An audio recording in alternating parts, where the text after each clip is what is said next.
예, 반갑습니다. 오프라인으로도 굉장히 사람들이 많이 왔네요. 예, 올해 첫 월세미나입니다. 열기할 때 이성우 선생님이 말씀해 주신 것처럼 올해부터 성격이 조금 바뀌는데요. 월세미나하고 아카데미하고 이제 역할 분담하는 거죠. 그래서 월세미나는 이 기본 주제 10개를 뽑아서 매해 반복을 할 생각입니다. 예, 오늘 이제 그 첫 번째 시간이 인간이란 무엇인가. 실은 인간이란 무엇인가 자체가 인지학의 정의이기도 합니다. 인지학이 뭐냐? 인간이란 무엇인가를 묻는 학문. 예. 그래서 인지학이란 무엇인가 혹은 인간이란 무엇인가. 이게 첫 번째 주제가 될 수밖에 없고, 이제 10번 연이어서 전체 이제 프로그램을 보면 아시겠지만, 인지학 또 그 연결되는, 발도르프 교육과 역동농업에서 핵심적으로 중요하게 생각하는 영역들을 하나씩 다뤄가는 걸로 월 세미나 10번이 채워지게 됩니다. 그 매해 반복하면 똑같은 내용이냐 하면 그렇지 않죠. 이제 당연히 원형이 있고 오리지널이 있고 여기에 그때그때 필요한 변주가 들어가게 됩니다. 그 변주는 그때그때 과제에 따라서 조금씩 달라질 거고요. 동일 주제라 하더라도 기본적으로 공유해야 되는 내용과 거기에서 확장해서 우리가 더 좀 발굴하고 탐색해야 되는 내용들이 분명히 구별이 되기 때문에 해마다 동일 주제가 반복된다 하더라도 그건 같은 강의는 당연히 아닙니다. 뭐 테이프 틀어놓듯이 반복하는 이런 강의가 될 수가 없는 거죠. 다만 이제 큰 주제를 선정해서 그걸 반복해 감으로써 교사들의 말 그대로 기초 소양 부분을 좀 튼튼히 하겠다라고 하는 게 월 세미나의 가장 큰 목표입니다. 이제 반면에 아카데미, 여름방학, 겨울방학 때 하는 아카데미는 그때그때의 과제에 좀 집중 탐색하는 주제들을 발굴하려고 합니다. 지금 발그룹프 교육이 벌써 20년이 넘었죠. 2002년도에 첫 발그룹프 학교가 세워졌으니까 21년, 그렇죠. 21년. 뭐 준비했던 기간까지 따지면 25년이 훌쩍 넘어갑니다. 꽤나 긴 세월인데도 불구하고 여전히 발그룹프계에서 많은 사람들이 인지학을 너무나 어렵게 여기고 인지학이란 평생 공부해도 이해하기 힘든 거다 이렇게 여기는 사람들도 참 많고 또 여전히 주요 그 발그룹프 교육을 이루고 있는 주요한 내용들 발달론이라든가 뭐 감각론이라든가 이런 주요 영역들이 있는데 이런 영역들에 대해서 자신 있게 스스로 내면화된 해석을 가지고 있는 정도의 교사들이 대단히 드뭅니다. 예. 드물고 그러다 보니까 이제 기본 내용에 대한 자신감 내지는 이해 이런 것들이 떨어지다 보니까 변화하는 현실에 대해서 그래 이걸 어떻게 응용하고 확장하고 변형해서 쓸 것인가에 대한 문제는 거의 논의를 못 하고 있는 실정이 돼버리는 거죠. 이를테면 뭐 코로나가 왔다. 인지학적으로 어떻게 봐야 되냐. 챗 GPT가 지금 난리라는데 인지학적으로 무슨 의미가 있냐. 또 교육에서 그러면 지금 ICT 교육이 전 세계적으로 뭐 어디서든지 다 하는 내용인데 발그룹프 아이들은 그냥 하던 대로 하면 되냐 라는 문제들. 현실은 늘 역동적이기 때문에 끊임없이 새로운 과제들이 닥칩니다. 이 과제들을 스스로 판단하고 해석하고 대응 방법을 탐색하고 내놓는 이런 능동적인 활동들이 아직 참 이제 드문 실정이라는 거죠. 우리 현실에서는.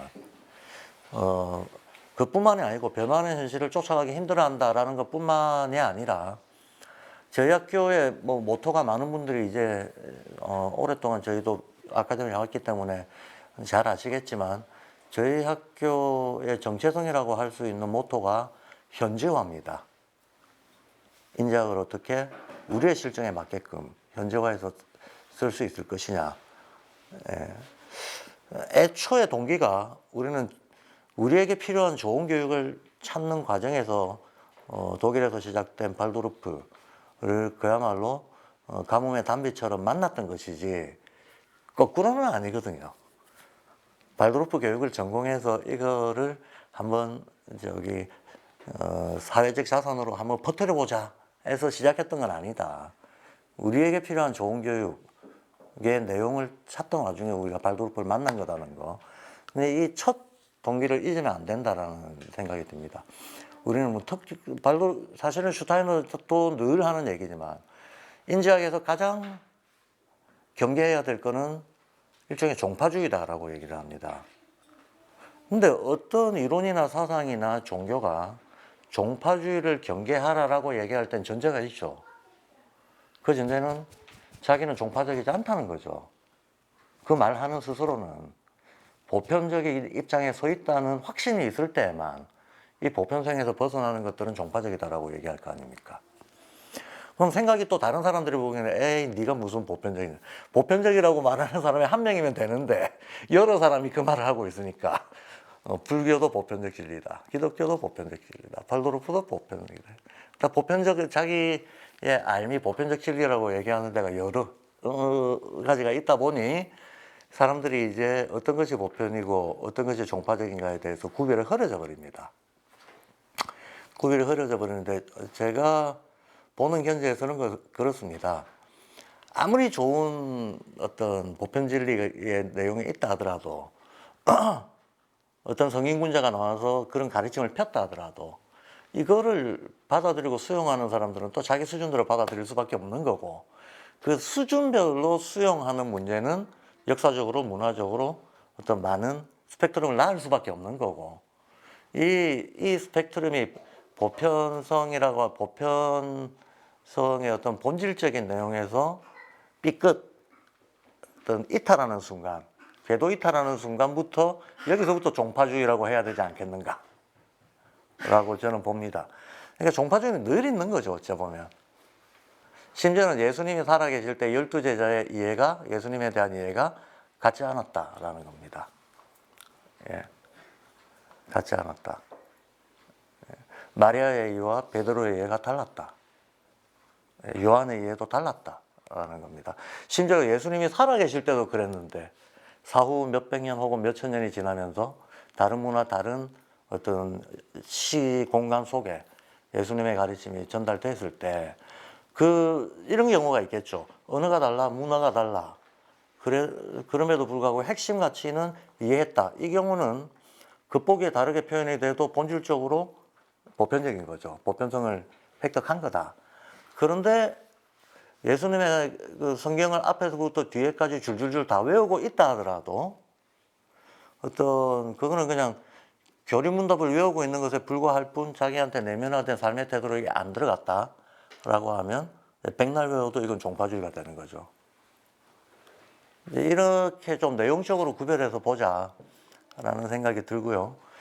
그래서 여하튼 우리가 인지학에 대해서 그 20년이 넘는 경험을 쌓았음에도 불구하고 어떤 기초이해에 대한 자신감이 없다 보니까 변화하는 현실에 응용 적용하는 것도 떨어지지만 그것도 떨어지는데 실제로는 뭐랄까요 이 현지화 얘기를 제가 지금 꺼냈는데 우리 교육에서 이게 힘을 발휘하기 위해서는 현지화가 가장 기초라고 했을 때는 이 교육이잖아요. 그 학생들이 한국 사회에서 12년에 걸쳐서 초등학교부터 고등학교 3학년 나이에 이르기까지 쭉 펼쳐나가는 교육인데 우리 사회에 교양과 상식이라고 하는 게 있는 거고 평균적인 공유하고 있는 암과 가치들이 있는 건데 이제 이거는 뭐 어디에서 교육을 받든 설사 또 내가 그게 동의를 안 한다 하더라도 알긴 알아야 되는 문제인 거죠.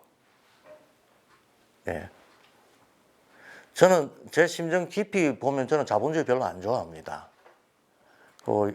현재와 같은 민주주의 체제에도 당연히 많은 모순과 공백이 있다고 생각합니다. 그렇다고 해서 내가 심정적으로 싫은 거에 대해서는 몰라도 돼라는 생각은 대단히 위험한 생각인 거죠. 잘 알아야죠. 잘 알아야 되는데 그러면 뭐 기본적으로 한국 사회에서 살아가기 우리는 외국인을 가르치는 게 아니고 한국인을 가르치는 거니까 한국인이 한국인의 정체성을 가지기 위해서 필요한 암들이 있고 그 암들은 뭐 여러 가지가 있겠지만 가장 기본적인 게 언어, 역사 이런 과목들이죠. 이런 과목들입니다. 기초 과목이라고 말할 수 있는 것들이 있는 거죠. 아시다시피 미국의 수학 능력은 지금은 조금 더해지긴 했지만 SAT라고 하는 건 기본적으로 언어하고 수학하고 두 과목밖에 안 보잖아요. 말 그대로 학문을 다룰 수 있는 기초 체력을 보는 거지 과목 지식을 테스트하는 시험이 아니거든요. 우리나라 수능 시험도 예전에 이렇게 설계됐다가 이거를 따라서 설계됐다가 지금은 이 과목 저 과목 다 들어와서 이 변형 학력고사가 돼버렸죠. 변형 학력고사가 돼버려서 저는 학력고사 세대인데 수능 문제 보니까 많이 봤던 것들이더라고. 예, 뭐 지금 내가 다시 수험생 해라 해도 할 수 있겠더라고. 그래서 이제 이건 좀 짧게 하고 이제 본론으로 들어가야 되니까 현지화가 우리가 참 안 돼 있다. 이건 발도르프 교육의 큰 공백이다라고 봅니다. 현지화가 안 돼 있다는 거는 인지학이 곧바로 발도르프 교육은 아니죠. 인지학은 모든 영역에 영향을 준 하나의 세계관이고 그 중에서 교육적으로 특화된 게 발도르프 교육인 거죠. 근데 어쨌든 그 기초 사상, 철학을 인지학으로 하고 있으니까 인지학에서 벗어나는 어떤 방법론이나 교수 방법론이나 이런 것들은 뭐 있을 수 없는 거죠. 있을 수 없는데 첫 발도르프 학교가 19년도에 슈투트가르트에서 세워지고 나서 2주간 슈타이너가 교사들에게 세미나를 했던 내용이 있습니다. 오전에 인지학하고 오후에 교과 방법론하고 지금 전 세계 모든 발도르프 학교에서 세계 각국에서 벌어지는 아카데미도 우리 아카데미도 마찬가지고 처음에 슈투트 19년도에 있었던 그 아카데미하고 동일한 양식을 기본적으로 취하고 있죠. 오전에 인지학하고 오후에 방법론하고. 예. 그런데 뭐 이를테면 슈타이너가 교사들에게 남겼던 많은 메시지들 안에 구체적인 교과 방법론과 관련된 것들도 상당히 많이 있습니다. 오후에는 다 그 내용들이었죠. 거기에 보면 알파벳을 가르칠 때 말을 가르칠 때 어떻게 하고 글을 가르칠 때 어떻게 해라 이런 내용이 나옵니다. 내용이 나오는데 그 내용은 언어 그 자체에 대한 근본적인 어떤 통찰을 담고 있는 게 틀림없습니다. 그럼에도 불구하고 그것은 소재를 알파벳으로 두고 있습니다. 알파벳, 대부분의 유럽어들은 언어적인 특성상 굴절어, 고리버 굴절어 교착어라고 얘기하는 것 중에 굴절어에 해당하는 것들입니다. 우리나라는 교착어입니다. 교착하니까 언어의 기본 성질이 다릅니다. 게다가 한글은 전 세계에 하나의 언어가 하나의 유와 종을 이루고 있는 유일한 문자거든요. 예, 가장 어떤 문자 발달의 정점에 있는 문자이기도 하고 음소 문자의 정점에 있기 때문에 표의성, 표음성을 다 가지고 있고 굉장히 독특한 문자입니다. 그러니까 굴절어인 알파벳에 대한 발음과 표기에서 뭘 유념해서 가르쳐야 될 것인가. 사실 모든 가르침의 기본은 이게 인지학적 베이스라고 하는 거는 우리가 인지학이 어렵다라고 할 때 무엇 때문에 어렵냐 하면 논리가 복잡해서 어려운 거 절대 아닙니다. 논리가 복잡해서 어려운 게 아니고 뭔가 데이터 양적으로 많긴 많죠. 인지학을 가지고 거론하고 있는 게 많긴 많지만 어떤 논리적인 질이나 양에 있어서 이게 방대하고 깊고 그래서 어려운 게 아닙니다. 제가 보기에는 그게 어려운 게 아니고 정말 어려운 거는 인지학 그 자체가 어려운 게 아니고 인간이란 존재가 우리가 흔히 사람 팔자 마음먹기 달렸다 라고들 얘기하는데 어떻게 생각하십니까? 동의하십니까? 마음먹기 달렸다? 저는 100% 동의합니다. 마음먹기 달렸다. 문제는 마음이 잘 안 먹어진다. 내가 A 마음을 먹고 있었는데 오랫동안 먹고 있었는데 B 마음으로 이렇게 돌리면 팔자가 바뀔 걸 내가 훤히 아는데 안 돌아가진다는 거야. 억지로. 자기의 타고 태어난 성향이란 문제도 있고 트라우마도 있고 경험도 있고 선입관도 있고 더 깊이 내려가면 처음에 인식이 만들어지기 시작했을 때 배웠던 환경과 언어 이 자체가 가지고 있는 특성도 있고 이 수많은 것들이 전제가 되어 있고 세계에 대한 알미 처음 시작됐을 때 우리가 근본적으로 가졌던 의문들에 대해서 근본적인 해답을 얻었냐 얻었으면 다 득도하는 거고 얻지는 못했는데도 이 복잡한 세상에 대해서 나름대로 이해를 해야 되니까 상상적 가정들을 수도 없이 가지고 있단 말이에요. 가령 인간은 악하다라든가 인간은 다 욕망의 존재야. 다 지욕심 채리는 거야. 이런 것도 상상적 가정인 거죠. 뭐 죽고 나면 아무것도 없어. 뭐 다들 욕심 부리고 사는데 자본주의 사회에서는 돈이 신이지.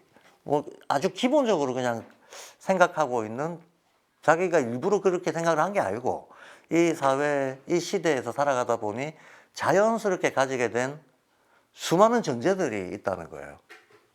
이것들이 두루두루두루 뭉쳐서 하나의 관점을 이루고 있는데 이 관점을 바꾸기가 너무 어렵다는 거예요. 그 천동설에서 지동설로 바뀌는데 수세기가 걸렸잖아요.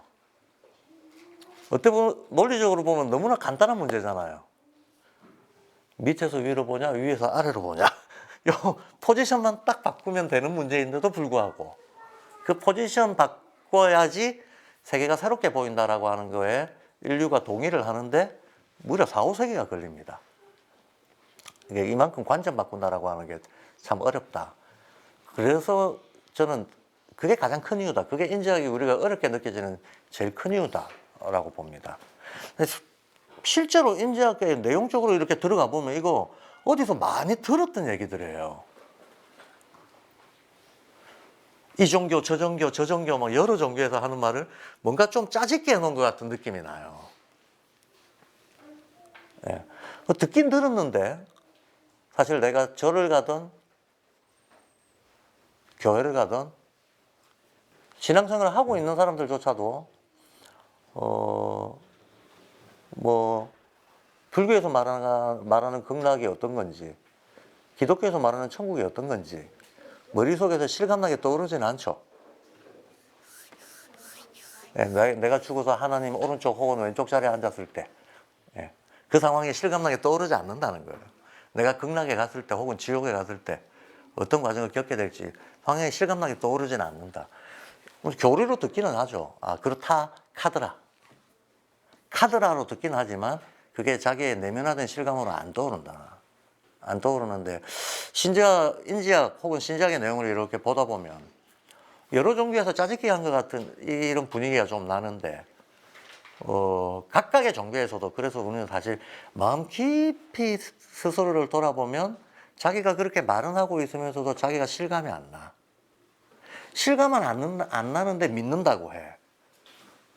이해나 실감이 없는데 믿으면 이걸 뭐라고 하나? 맹목인 거죠. 맹목적인 성격의 신앙을 가지고 있는 경우들이 참 많다는 거죠. 예, 뭐 흔히 냉소적인 말로 믿어 또 믿어 뭐 이런 식으로 그냥 덮어놓고 믿는다라고 하는 식으로 가버리기 쉬운 거죠. 그러다 보니까 이게 이제 종교의 진정성이겠죠. 이 진정성 부분이 대부분 약하다 보니까 우리가 신지학이라고 하는 이 영역에 들어와서 여러 종교의 짜집기 버전 같은 것을 봤을 때 거부감이 드는 거죠. 거부감이 드는 거예요. 훨씬 대중적이고 메이저적이고 전통적인 종교에서조차도 그 진정성의 문제가 상당히 약한데 더군다나 그 몇 개의 종교의 분위기를 짜집게 해놓은 것 같은 걸 보면 사실 통상 호감을 가지기가 힘들다. 금방 선뜻 동감이 되기가 힘들다라는 겁니다. 그게 이제 인지학이 가지고 있는 어떤 대중적으로 이해가 공유되고 퍼져나가는 데 첫 번째 어려움이다라고 봅니다. 영 다른 관점인데 여러 종교의 색채를 같이 가지고 있는 것 같은데 이게 진심으로 이해받기는 쉽지 않다.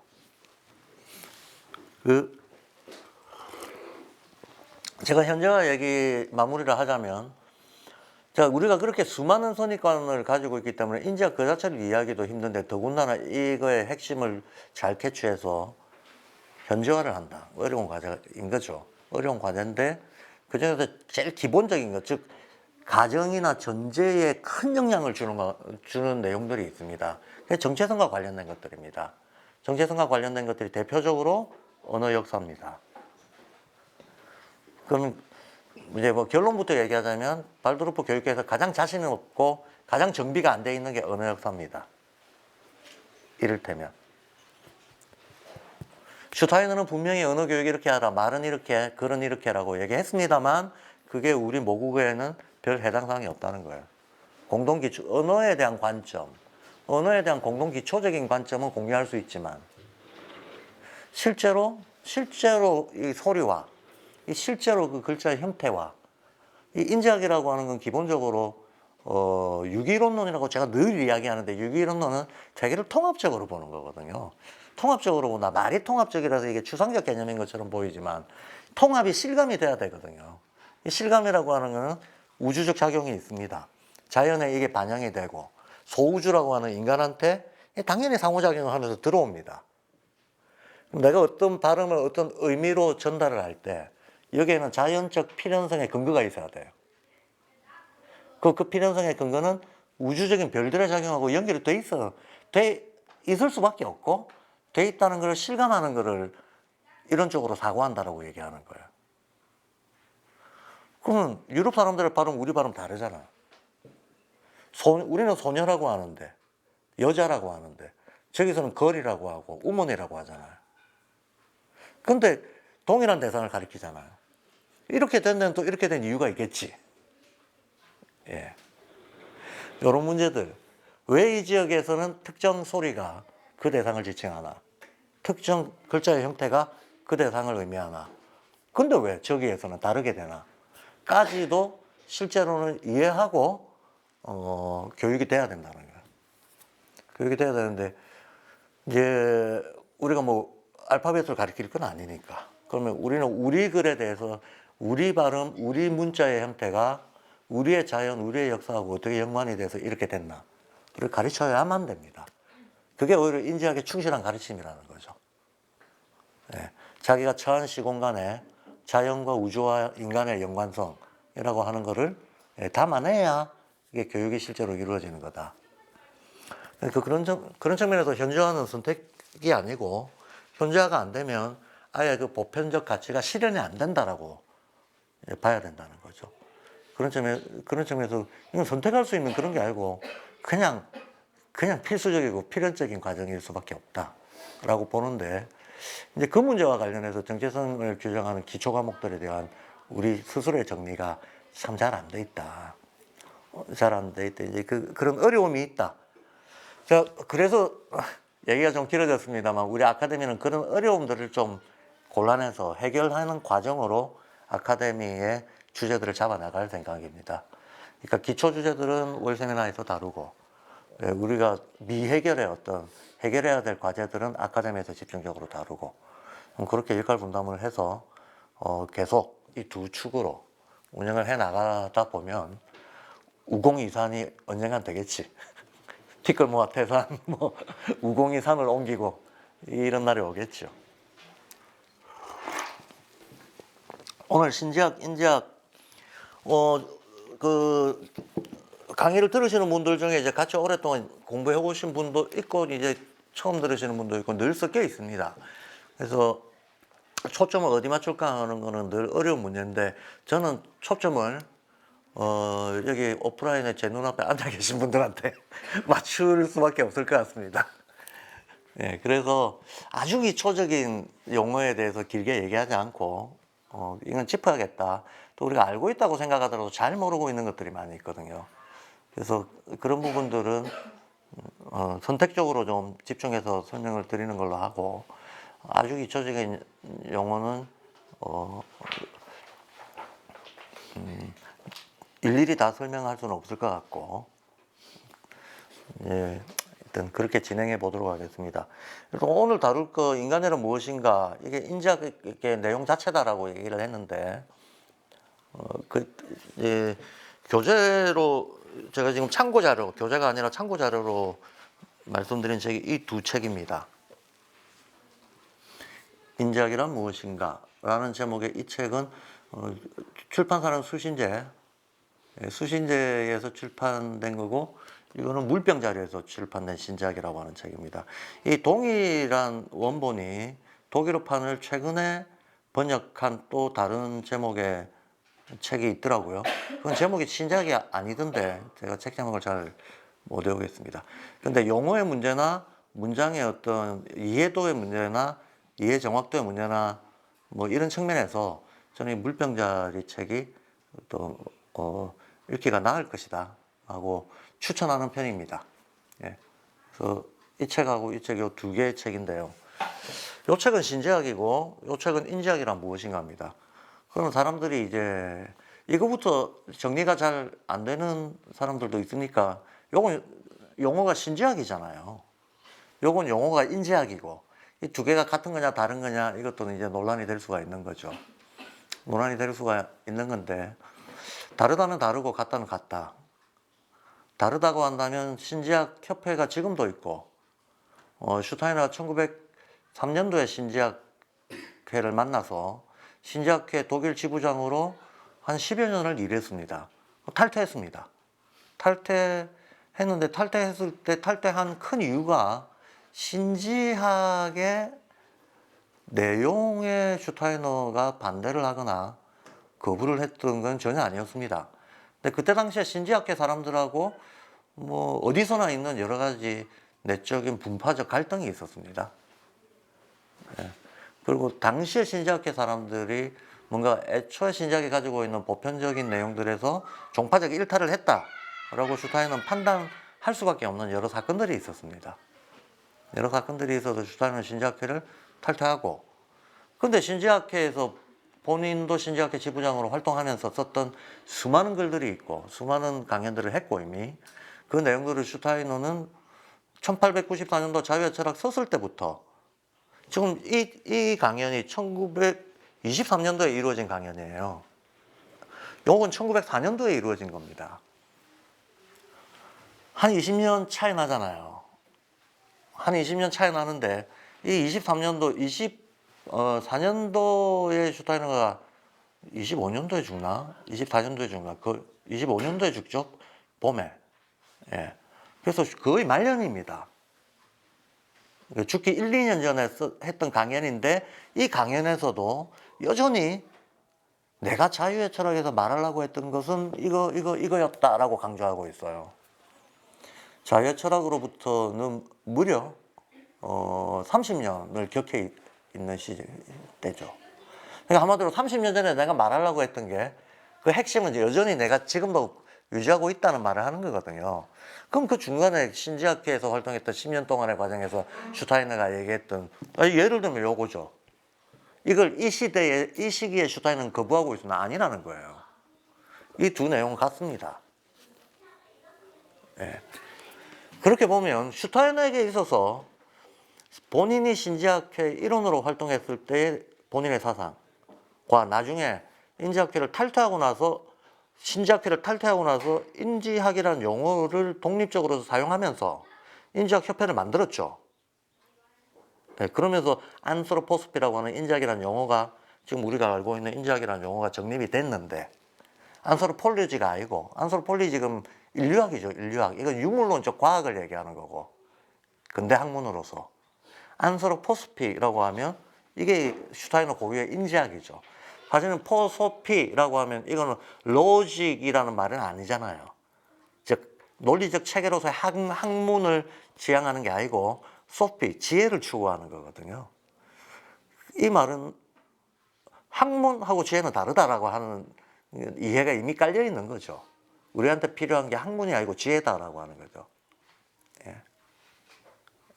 나중에 이제 따져보면 알겠지만 이 부분 우리가 기초용어인데 굉장히 현실에서는 헷갈려합니다. 발도르프를 애정하는 사람들이, 사랑하는 사람들이 외부의 발도르프를 공격하는 사람들한테 발도르프다? 발도르프 교육은 굉장히 합리적이고 과학적입니다 라고 얘기하는 경우가 많이 있어요. 이건 신비주의를 쫓지 않고 충분히 납득할 만한 합리적이고 과학적인 내용을 담고 있다라고 우리는 스스로 그렇게 얘기합니다. 그런데 발도르프 교사가 말하는 과학이라고 하는 게 노벨상 수여되는 그 과학을 말하는 것일까요? 하는 거죠. 전혀 아니거든요. 180도 다르거든요. 180도 다릅니다. 우리가 알고 있는 과학, 학교에서 가르치고 배우고 있는 과학은 철저하게 유물론입니다. 일단 기본 전제가 유물론입니다. 세계관적으로. 그리고 인지학이야말로 바로 이 유물론의 정반대라고 하면 대립하는 두 개인 것 같은데, 정반대가 아니고 유물론을 포함하고 있으면서 더 큰 세계를 이렇게 통찰하고 있는 세계관이라고 봐야 됩니다. 그래서 보통 우리는 이분법에 익숙하기 때문에 유물론을 반대면 관념론이겠네, 이렇게 생각하기 쉽다는 거죠. 그런데 인지학은 유물론 관념론으로 분류될 수 있는 사상이 아니다라는 거예요. 오히려 유물론 관념론의 각각의 독단들이 왜 독단일 수밖에 없는지, 왜 그렇게 됐는지를 이해하고 이 독단이 가지고 있는 대립적 모순을 해결할 수 있는 관점을 제시하는 거다라는 거예요. 그런 측면에서 어떤 거울 반사식으로 반대편에 서 있는 게 아니라 과학을 포괄한 더욱 통합적인 세계관이다 라고 봅니다. 자, 근데 이제 그래서 우리가 말은 뭐 과학적이라고 하지만 그 과학이 그 과학이 아니다. 우리가 같은 용어로 쓰지만 서로 다른 내용을 머릿속에 담고 있다. 합리적이라고 할 때에도 굉장히 많은 사람들이 실제로 이런데요. 합리라고 하는 거 한문으로 써봐.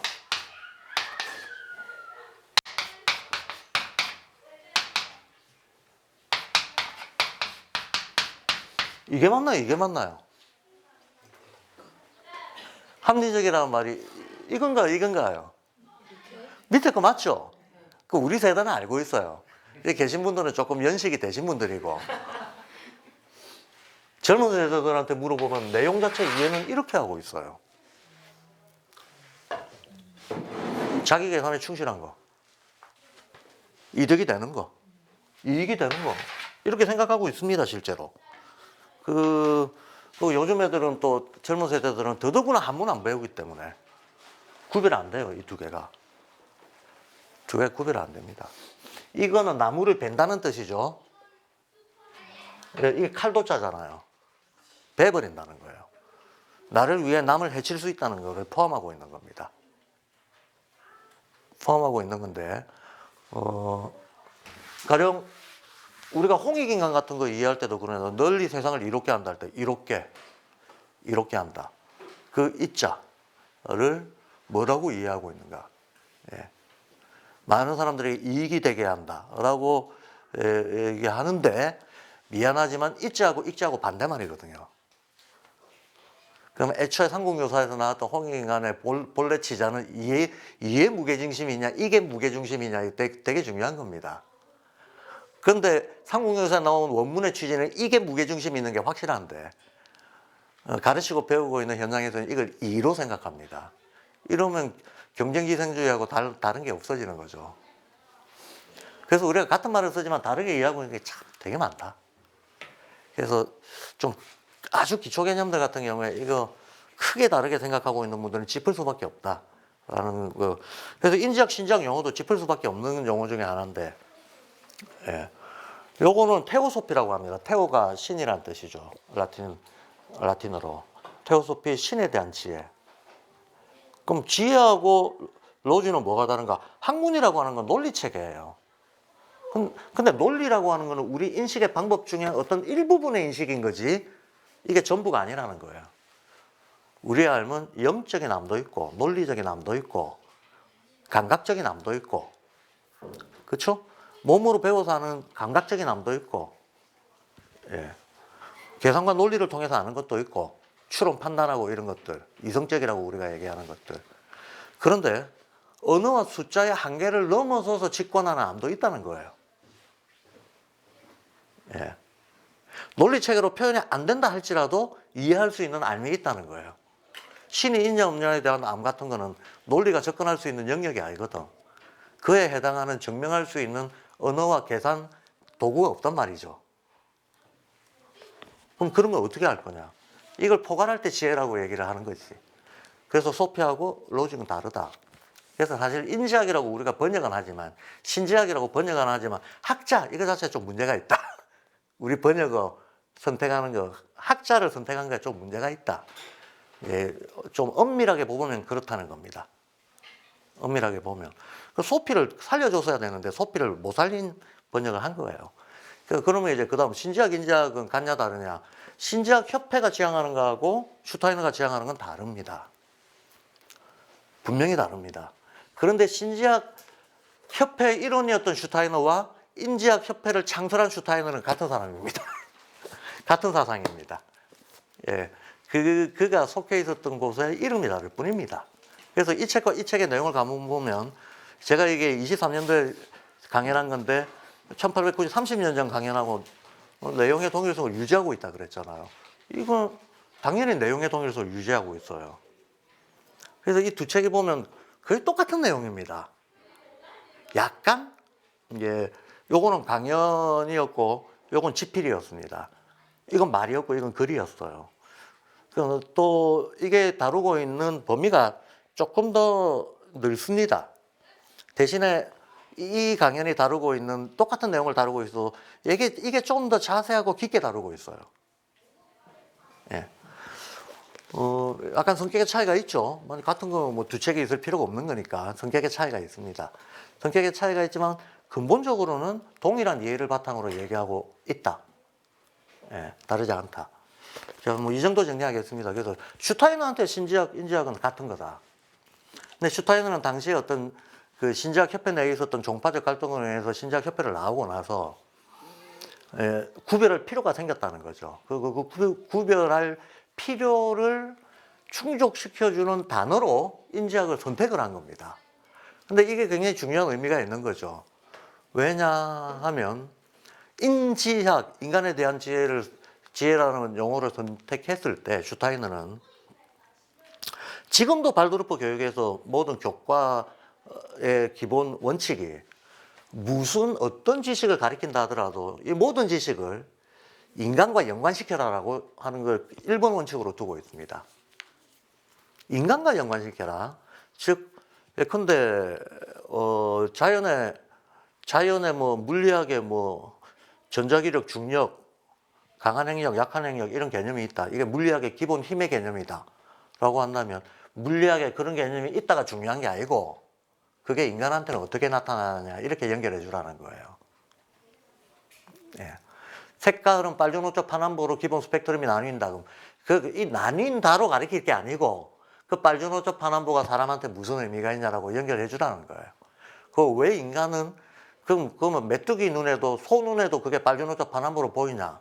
왜 인간 눈에는 그게 그렇게 보이냐라고 인간과의 연관을 가리키라는 얘기입니다. 그러니까 인간과 연관짓지 않은 어떤 지식이라고 하는 거는 없다. 연관 지을 수 없는 지식은 없다가 기본입니다. 다 연관시켜서 가르치라고 하는데 이거는 슈타인의 전략적 선택입니다.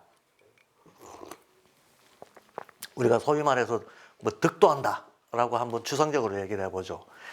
뭐 세상의 이치를 다 꿰뚫어 볼 수 있는 어떤 관점이나 방법 이런 걸 찾는다라고 한번 해보죠.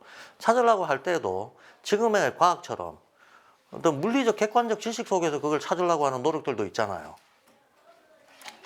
그런 노력도 있습니다. 그런 노력도 있는데 예술적인 카타르시스에서 찾으려고 하는 노력도 있잖아요. 종교적으로 찾으려고 하는 노력도 있단 말이죠. 말은 다들 보편 진리를 찾으려고 하고 도를 깨치려고 한다고 하는데 구체적인 활동과 대상 영역 이런 것들이 다를 수 있다는 얘기예요. 다를 수 있다가 아니고 실제로 달라요. 예. 그런데 그러면 어떤 접근법이 가장 좋은 접근법이냐라고 하는 문제가 당연히 이제 논란이 될 수밖에 없죠. 여기서 슈타인의 전략적 선택이 뭘 다룬다 하더라도 사람한테 연결시킬 것. 이게 전략적 선택이라는 겁니다. 특정 역사적 종교에 연결시키거나 특정 객관적 지식에 연결시키거나 특정 장르 예술에 연결시키는 거에 우선해서 인간성 그 자체에 연결시켜서 볼 것. 이렇게 봐야만 사실 그동안에 어질러져 있었고 굉장히 어떤 우리가 통합의 원리를 찾아내지 못해서 애먹었던 많은 이런 분열상들을 통합해서 볼 수 있는 시각이 인간한테 연결시켰을 때만 열린다라고 보는 거예요. 그렇게 보는 겁니다. 그래서 우리가 우주를 대상으로 사고할 수도 있고 자연을 대상으로 사고할 수도 있지만 사고의 출발을 아예 그냥 인간으로부터 해야만 신이 무엇인가도 그 안에서 알 수 있다라고 얘기하는 거예요. 신이란 무엇인가, 신과 인간의 관계가 어떻게 되는가, 이 문제도 신이 무엇인가를 누가 뭐라고 말해왔나, 혹은 신이 뭔지에 대해서 내가 어떤 이 발 디딜 곳 없는, 즉 발판 없는 상상으로 계속 어떤 생각해보는 이런 식으로 접근하지 말고, 인간 내면에 어차피 뭐 신이 있다면 인간도 신이 만들었을 텐데, 가정으로 그랬다 그러면 인간 안에 신이 만들었다는 흔적이 있을 거고, 그걸 우리는 신성이라고 하는데, 근데 실제 내가 현실에서 보는 사람들은 다 우악스러운 사람들 뿐인데, 그럼 그놈의 신성은 어디에 있나? 어떻게 발견하고 어떻게 나타나나? 예. 어떻게 증명할 수 있나? 뭐 이렇게 접근하라는 얘기예요. 그렇게 해서 인간 속의 신성을 찾았을 때 우리는 신성의 실제 모습을 알 수 있게 된다. 고 연결하는 겁니다. 이와 같은 방식으로 슈타이너는 사실은 인지학이라는 용어는 전략적 선택이었다. 신을 알기 위해서는 교회 가야 되겠지만 인간이 무엇인가를 알기 위해서 그 출발점은 철저하게 자기 일상생활 현실에 발딛고 주변을 아주 냉철하게 관찰 사고하는 것에서부터 시작하지 않으면 안 되는 것이고, 그래야 한다는 하나의 방향성을 제시했다는 측면에서 슈타인의 전략적 선택이었다, 인지학이라는 용어가 라고 봅니다. 그래서 어쨌든 한마디로, 근데 우리는 이런 내용도 어디서 많이 들어봤죠. 슈타이너가 혼자 한 얘기는 아니죠. 조선 버전이 인내천이잖아요. 예, 조선 버전이 인내천이고 불교 버전도 있고 도교 버전도 있잖아요. 이거. 예. 많은 종교들에서 소위 우리가 수행 종교라고 부르는 것들이 있어요. 수행 종교라고 하는 게 사람이 스스로의 어떤 수행을 통해서 내면의 신성을 발견한다면 이런 거죠. 신을 외부적인 타자라고 보지 않고 애초에 일체되어 있다라고 하는 것 속에서 자기 안에서 인성 속의 신성을 발견하려고 하는 거, 인성 속에 내재화된 신성을 드러내려고 하는 이런 것들을 그냥 개념상 수행 종교라고 하는데, 전 세계 수많은 수행 종교들이 있는데 이들의 공통점이 인내천이라고 말할 수 있는 이거였다는 겁니다. 그게 안스로포스피라고 하는 용어입니다. 자, 이 정도 얘기하고 이제 들어가겠습니다. 두 권이 있는데 하나는 좀 전체 체계를 보여주고 있는 거예요. 이게 이제 신지학입니다. 1904년도에 쓰여진 겁니다. 이때 신지학이라고 이름을 붙였던 이유는 본인이 신지학회 소속이기 때문입니다. 이때는 인지학인 게 본인이 인지학회를 만들었기 때문에 그때 달라요. 근데 내용은 같다. 그때도 말씀드린 거고, 뭘 먼저 할지 좀 헷갈리는데 뭘 먼저 할까요?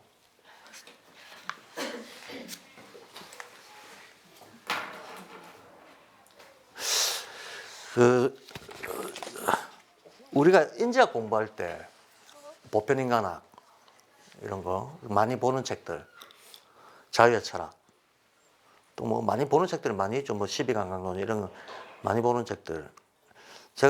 저도 마찬가지고 우리 학교 교사분들한테도 늘 이제 계속 강조하는 것 중에 하나가, 내가 이걸 아냐 모르냐라고 하는 건 실감하고 있냐.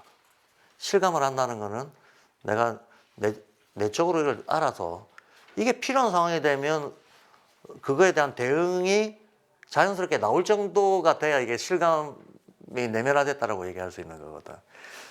근데 그게 안 되면 모르는 거죠.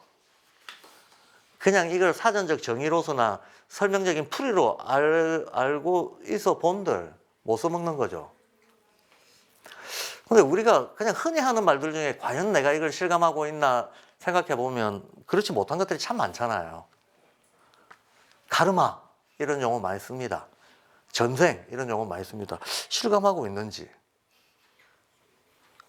내가 과연 내 카르마를 실감하고 있는지, 내 전생을 실감하고 있는지, 이게 스스로 물어보면 참 애매하다는 경우가 대부분일 겁니다. 그래서 실감을 한다라고 하는 문제가 내적으로 이해한다는 문제가 참 어려운데 쉽지 않은데 요 23년도 말년에 갈수록 슈타이너가 이제 그건 뭐 자연스럽게 그럴 수밖에 없는데 조금 젊은 시절의 슈타이너, 약간 중년의 슈타이너는 어떤 하나의 체계적인 사상으로서 이걸 퍼뜨리기 위해서 애를 많이 썼고 그러다 보니까 그 시대 분위기 지금도 마찬가지지만 우리가 뭔가 이게 타당하다라고 하는 거를 보여주려면 기본적인 영역 온갖 거에 대해 가지고 우리가 이런 자기 완성적인 체계를 가지고 있다 이걸 보여줘야 되잖아요. 우리는 인간이란 무엇이라고 보는데 왜 그렇게 보냐 하면 우주자연은 이렇고 이렇게 봤을 때 이걸 어떻게 알 수 있냐 하면 인간의 평소의식은 이렇고 인간의 어떤 소위 종교에서 말하는 윤회법칙이라고 하는 거는 이렇게 보면 달리 이해되지만 그 안에서 자기 어떤 완결적인 체계적인 이해를 할 수 있고 하는 이런 얘기들을 해야 됩니다. 대사회적으로 납득을 시키려면. 그렇잖아요. 지금도 발도르프 교육도 마찬가지죠. 제도권에서 발도르프 교육에 대해서 교육학적인 어떤 문제 제기를 한다면 그거에 대해서 답하기 위해서는 우리는 그들이 체계를 지어서 묻는 거에 대해서 다 대응을 할 수 있어야 되는 거죠. 물론 안 믿겠지만 대화를 별로 안 하려고 하겠지만 우리 스스로는 할 수 있어야 된다가 있습니다. 근데 그런 문제하고 또 다른 한편으로 아무리 체계적으로 이게 쌈박하게 정리가 돼 있어도 뭐 하나도 제대로 실감이 안 돼 있는 경우도 있을 거 아닙니까? 예. 챗 GPT한테 물어보면 아주 깔끔하게 정리를 해 주겠지만 그 정리가 내게 아닌 경우가 굉장히 많을 거란 말이죠. 그래서 말년의 슈타이너는 뒤로 가면 갈수록 사람들한테 마치 옆집 할아버지가 애들한테 인생의 지혜를 가르치듯이 조곤조곤 생활적인 언어로 얘기를 합니다. 이 버전이 그 버전인 거죠. 예, 이거는 사회투쟁적인 언어고, 요거는 이제 복덕방 할아버지의 언어로 조곤조곤. 그럼 이게 더 쉽냐? 그렇지는 않아요. 이건 실감을 다루고 있는 거기 때문에. 그래서 이게 이해가 되면 큰 걸 하나 건지는 겁니다. 아주 큰 걸 하나. 인지학이란 게 말 그대로 인지학이란 게 이런 거구나. 설명이 뭐라고 돼 있건, 뭐 어떤 논리적 근거, 혹은 학설, 뭐 어떤 사람들이 어떤 카드라 통신하고 별도로 독립적으로 내 내면에서 어떤 상태로서의 인지학이라고 하는 건 이런 것이구나 하는 거를 좀 강조하는 게 이 책이에요. 그래서 두 책의 성격이 조금 다릅니다. 뭐부터 할까요?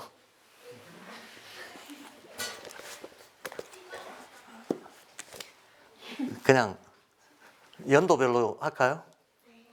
네, 연도별로. 요거부터 하고 요거 보고.